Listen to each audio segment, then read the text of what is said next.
Quitar a Dios del sufrimiento humano es abandonar la peregrinación de la fe. No hay mayor insulto a la soberanía de Dios que mostrarlo como indefenso e impotente respecto a nuestro dolor. Lo primero que pensé fue, me pregunto si este hombre alguna vez ha leído el Antiguo Testamento, me pregunto si este hombre alguna vez leyó el Nuevo Testamento, porque el Dios del judaísmo, el Dios del cristianismo, es un Dios que se especializa en sufrimiento. Hoy, en Renovando tu Mente, sorprendido por el sufrimiento.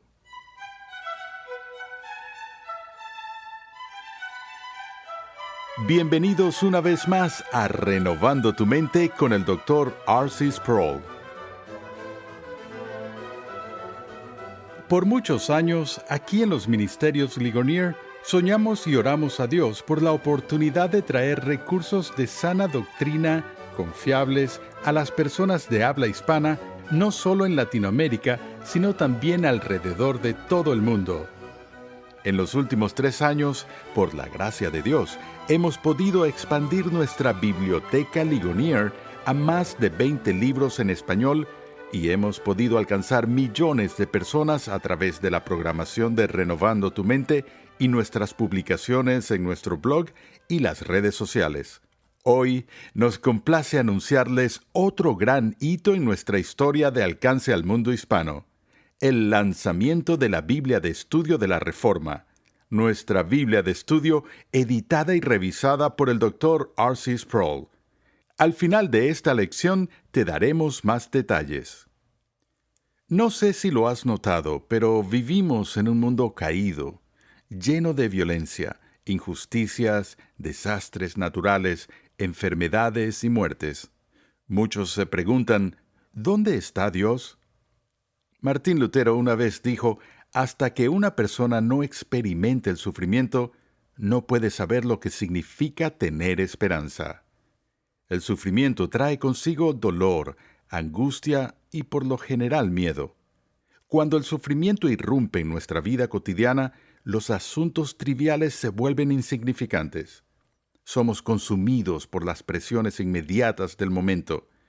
Y peor que el dolor del sufrimiento es la desesperanza que viene con la sensación de que el dolor no tiene ningún valor o propósito. El día de hoy comenzamos una edificante serie de enseñanza de 2 lecciones que hemos titulado Sorprendido por el sufrimiento. En esta serie el Dr. R.C. Sproul explora el propósito del dolor y el sufrimiento con el fin de hacernos comprender cómo Dios se relaciona con las tragedias que invaden la vida humana. Recuerda que en nuestra página web renovandotumente.org puedes descargar una guía de estudio gratuita para tu edificación personal o para usarla en grupos pequeños. Pasemos ahora al salón de clases una vez más a escuchar al Dr. R.C. Sproul en la voz de Pepe Mendoza mientras aborda alguna de esas interrogantes que nos hacemos en medio de nuestro dolor.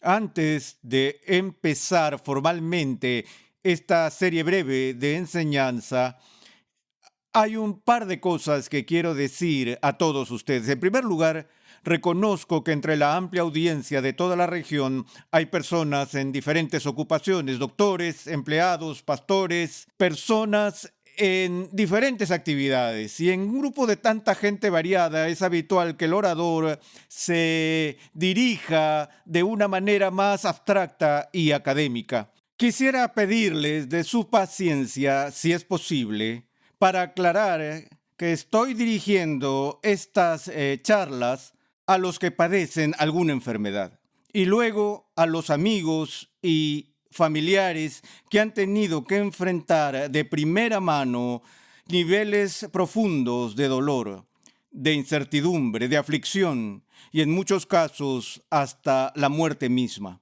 Y lo otro que quiero decir a manera de prefacio es que en la medida que toco estos asuntos tan delicados, no voy a estar hablando como doctor, ni como psicólogo, ni como filósofo, como aún podría suponerse, pero estaré hablando desde una perspectiva doble. Primero, como teólogo, pero más importante, como ser humano. porque el problema del sufrimiento es algo que inmediatamente nos saca del mundo, de lo abstracto, y nos toca en el punto de nuestra propia humanidad. Y cada vez que me encuentro con este tema del sufrimiento, ya sea como una pregunta filosófica o como un grito de dolor de alguien que está en medio de ese sufrimiento, en el momento que la hace, la pregunta que escucho en mi profesión es inevitablemente: ¿dónde está Dios en todo esto? Y luego la siguiente pregunta es una a la que todo teólogo teme oír, y la pregunta es: ¿por qué? Cuando estoy afligido, cuando tú estás afligido, cuando el dolor invade tu vida y llega la amenaza de muerte, lo primero que preguntamos es: ¿por qué? ¿Por qué yo? ¿Por qué pasó esto? ¿Cómo pudo permitir Dios que estas cosas sucedan? Ahora, cada vez que hacemos esta simple pregunta, ¿por qué?, estamos haciendo una pregunta acerca del propósito. Las preguntas de por qué preguntan el propósito, las preguntas de por qué preguntan sobre el significado. No preguntamos cómo, no preguntamos cuándo, no preguntamos qué, preguntamos por qué. Y creo que hay una razón por la cual hacemos esa pregunta. Una cosa es experimentar dolor, pero otra cosa es anticipar que mi sufrimiento y mi dolor no valen nada. Si voy a tener que pasar por el dolor, si voy a tener que pasar por el sufrimiento, tengo que saber dentro de mí mismo que hay algún tipo de razón para eso, que no se trata solo de un ejercicio inútil. Esto vino a mi mente de una manera muy vívida y muy personal hace solo unas semanas atrás. Mi esposa Vesta y yo habíamos regresado a Orlando después de un viaje y habíamos estado hablando ni siquiera recuerdo dónde estábamos, pero cada vez que estamos lejos del hogar y volvemos a casa es una experiencia de gran alegría. Recuerdo que mientras entrábamos al estacionamiento le dije a mi esposa, al fin en casa, ¡qué maravilla! Seguimos estacionándonos y en el garaje, mientras apagaba el motor, salía del auto y daba la vuelta por detrás del auto, la puerta de nuestra cocina se abrió y mi hija apareció en la puerta. Tan pronto como ella nos vio, se echó a llorar y soltó de golpe estas palabras: papi, acabo de perder a mi bebé. Y ella se acercó a mí y yo solo extendí mis brazos a ella, me agarró y la abracé mientras lloraba en mi hombro. Y le tomó unos minutos el reponerse de la impresión de vernos regresar y de explicarnos lo que había sucedido. Ella acababa de empezar su 9º mes de embarazo. Un embarazo que había sido muy difícil y que había involucrado un periodo largo de náuseas matutinas y algunas dificultades con hemorragias. Pero justo ese día, ella sintió la ausencia de vida en su interior y fue a ver a su médico. El doctor la examinó, le hizo varios exámenes y le dio la noticia con tristeza de que el bebé había muerto. Bueno, por supuesto, eso siempre será algo realmente difícil de oír para cualquier futura madre. Pero además de eso, el médico le explicó que el procedimiento que era necesario que ella siguiera sería que la llevarían al hospital a la mañana siguiente e inducirían el parto. Hablamos de eso y ella dijo: papi, ellos quieren que pase por el trabajo de parto, pero mi bebé está muerto. A menudo me he quedado profundamente admirado por la fuerza de las mujeres para pasar por el trabajo de parto, y a menudo me he preguntado cómo después de haber pasado por eso toman la decisión de hacerlo de nuevo, y algunas veces, muchas veces más. Y mientras hablo con mujeres de esto les digo: ¿cómo soportan pasar por algo que eufemísticamente llamamos trabajo de parto? Y ellas dicen: es por lo que sabemos que nos espera al final del dolor. Es una mujer que está dispuesta a soportar el dolor del parto porque espera con ansias el momento en que una vida emergerá. Y una vez que esa vida está allí y sostiene a su bebé por primera vez, el dolor queda en el olvido, al menos por ese momento. Y ella dice: vale la pena, lo haría de nuevo. Pero ¿cómo vas al hospital a dar a luz y pasar por el trabajo de parto sabiendo que lo que te espera al final de tu dolor es muerte. Y de eso es de lo que mi hija y yo tuvimos que hablar. Ella buscaba en mí al teólogo, no solo al padre. Ella quería tener algunas respuestas de peso a su pregunta y francamente no tenía ninguna. Así que fuimos al hospital. Al día siguiente, su esposo, su madre y yo la ingresaron y le indujeron el parto. Nos sentamos allí en la sala de parto junto a ella contando las contracciones. Y ella estaba siendo heroica, pensé, estaba orgulloso de ella.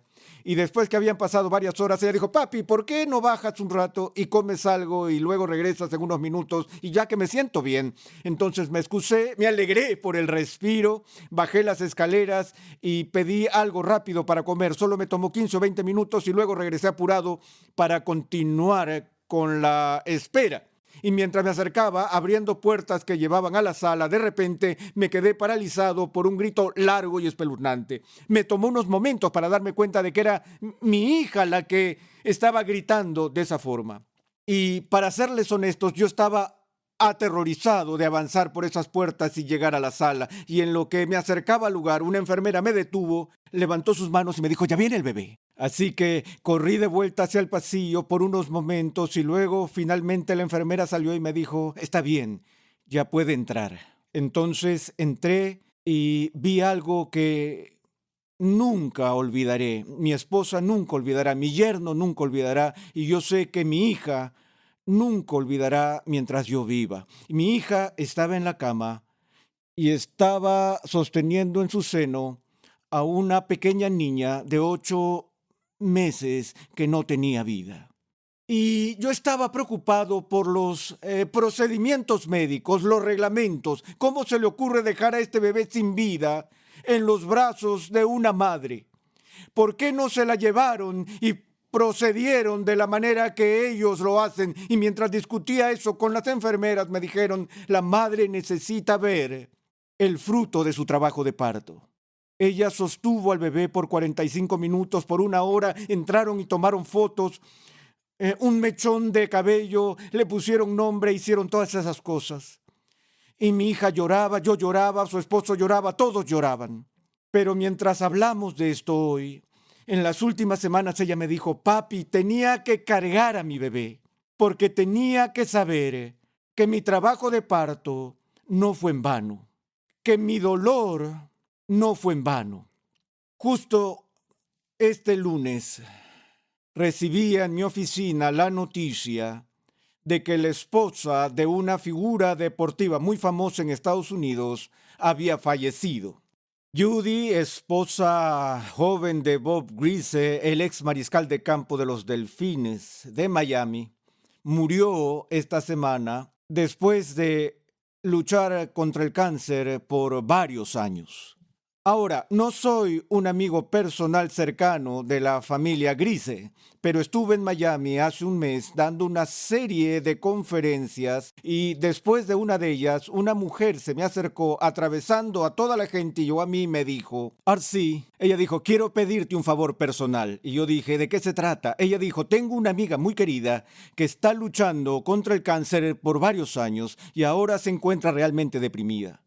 Y pasó a contarme algo de la historia de Judy Griese.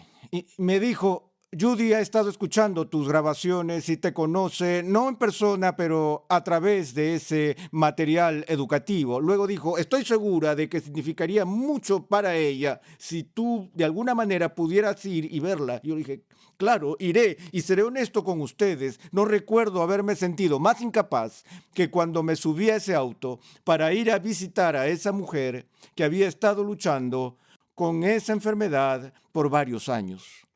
Y nos dirigimos a esta hermosa sección de Miami y vi el hogar de los Griese. La casa de los Griese es una casa muy bonita y la ironía era que al otro lado de la calle estaba la casa de la familia Buoniconti. Y ustedes recordarán, aquellos de ustedes que miran los deportes profesionales saben que Nick Buoniconti fue un jugador profesional en Miami que ha estado en las noticias durante los últimos años porque su hijo, quien era un atleta muy talentoso, quedó paralizado por una lesión y ahora está parapléjico. Así que una nube de sufrimiento se cernía sobre estos vecinos, estos amigos de mucho tiempo. Bueno, esta señora me llevó a la casa y tocó el timbre. Bob abrió la puerta y me hizo entrar a la sala de estar donde Judy estaba sentada en una silla. Entré y me senté junto a ella en la silla y, queridos amigos, no tenía idea de qué decirle. Ella me miró y las lágrimas empezaron a correr por sus mejillas. Y me dijo, Arcy,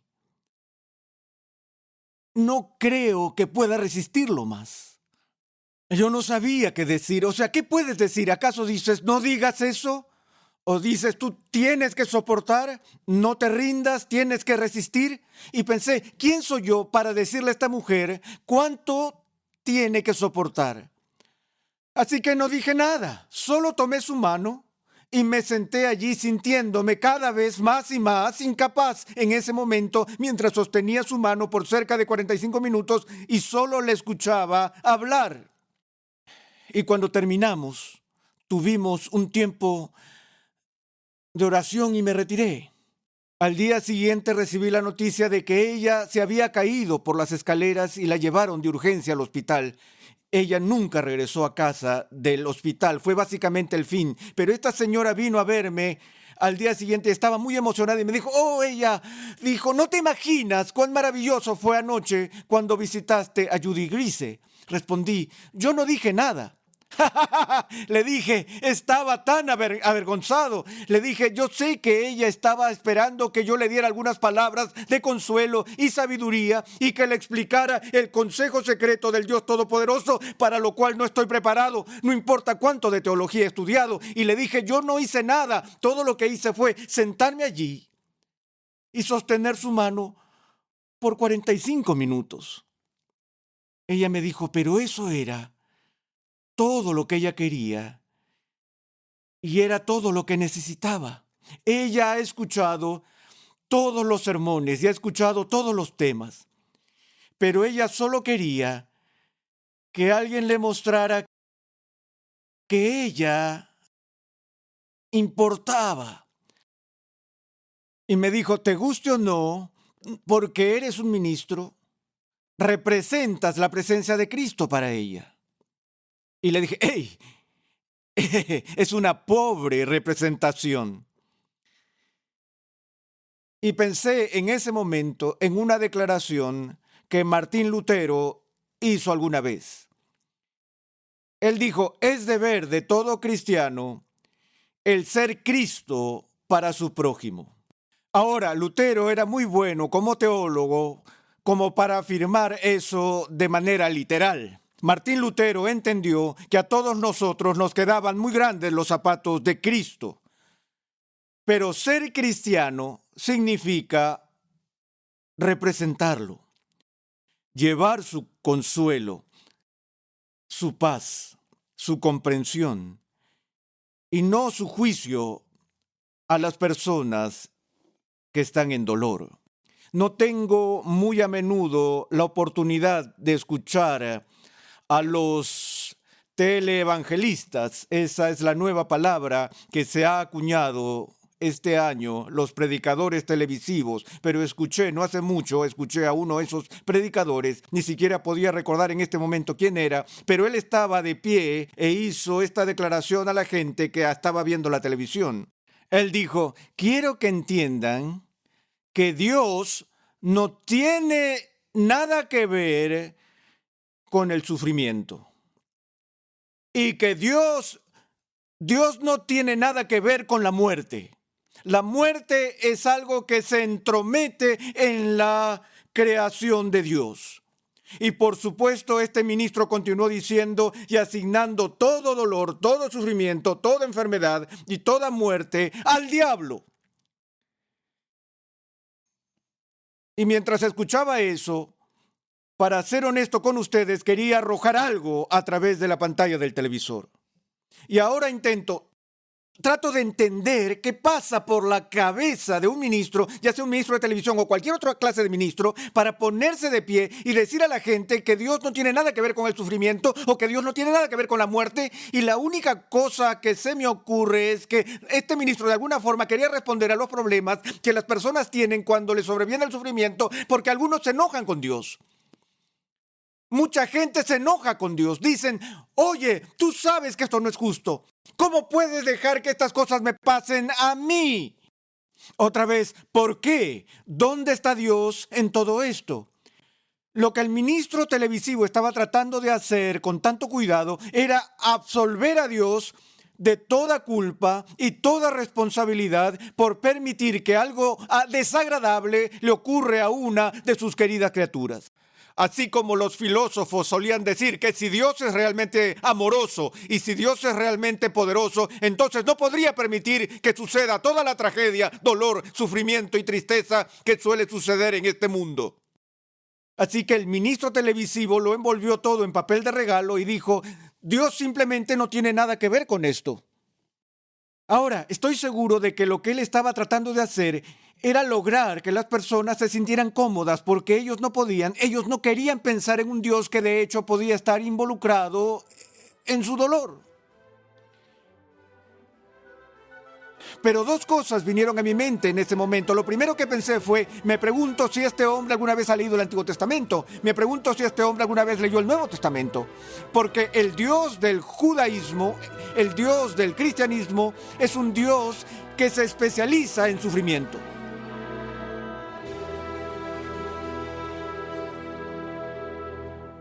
Cuando sufrimos, nuestras mentes cambian su enfoque. Preguntamos, ¿por qué me pasa esto? ¿Mejorarán las cosas alguna vez? Estas interrogantes nos empujan a pensar en Dios. Nos preguntamos, incluso exigimos una respuesta a nuestras luchas de parte de nuestro Hacedor. A veces nos enojamos con Dios mismo hasta que corremos a Él para que nos consuele. Como el antiguo pueblo hebreo, anhelamos la consolación de Israel.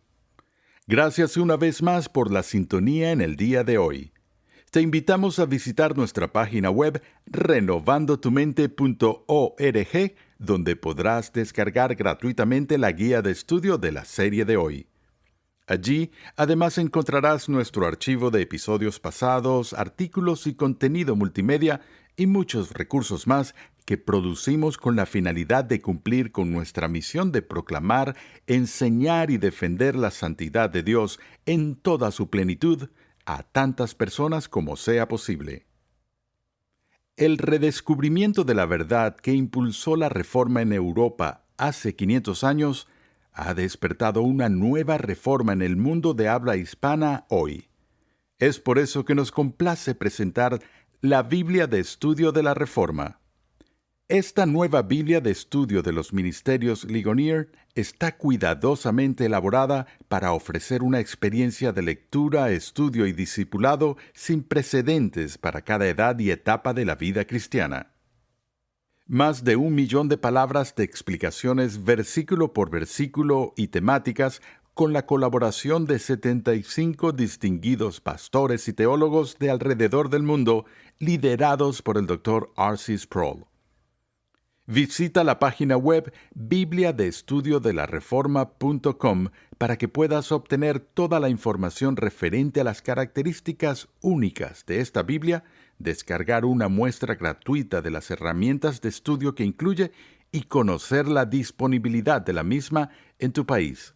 Una vez más, la página web es bibliadeestudiodelareforma.com.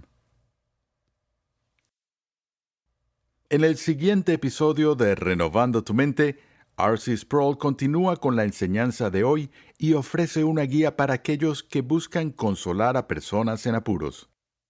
Escucha un avance de nuestro próximo programa. Así es como empezó todo. A partir de ese momento, vemos la historia de una deidad que está íntimamente involucrada en el dolor y el sufrimiento de su pueblo. No es por casualidad, damas y caballeros, que en el Nuevo Testamento Jesús es identificado como un varón de dolores, que conoce la aflicción, y es llamado el cumplimiento de la expectativa futura del profeta Isaías, de aquel que sería conocido como el siervo sufriente de Israel. Renovando tu mente es una producción de los Ministerios Ligonier, la confraternidad de enseñanza del Dr. R.C. Sproul. Nuestra misión, pasión y propósito es ayudar a las personas a crecer en su conocimiento de Dios y su santidad. Dios llama a su pueblo a ser transformado por la renovación de su mente. Es por esta razón que transmitimos una enseñanza que expone las glorias de Dios reveladas en la Biblia en el contexto de la cultura, la filosofía, la apologética, la ética y la historia de la Iglesia. Nuestra programación es posible gracias al generoso apoyo en oración y financiero de cristianos alrededor del mundo. Para hacer tu donación, por favor visita nuestra página web renovandotumente.org. Suscríbete en nuestro canal en YouTube, Ligonier Español, para que puedas disfrutar de todo el material de enseñanza que estamos produciendo completamente gratis y en español. Para contactarnos, por favor, envíanos un correo electrónico a programa@renovandotumente.org con tus preguntas, testimonios y comentarios. Sintonízanos nuevamente en esta misma emisora y en este mismo horario y únete a nuestra gran comunidad virtual en las redes sociales.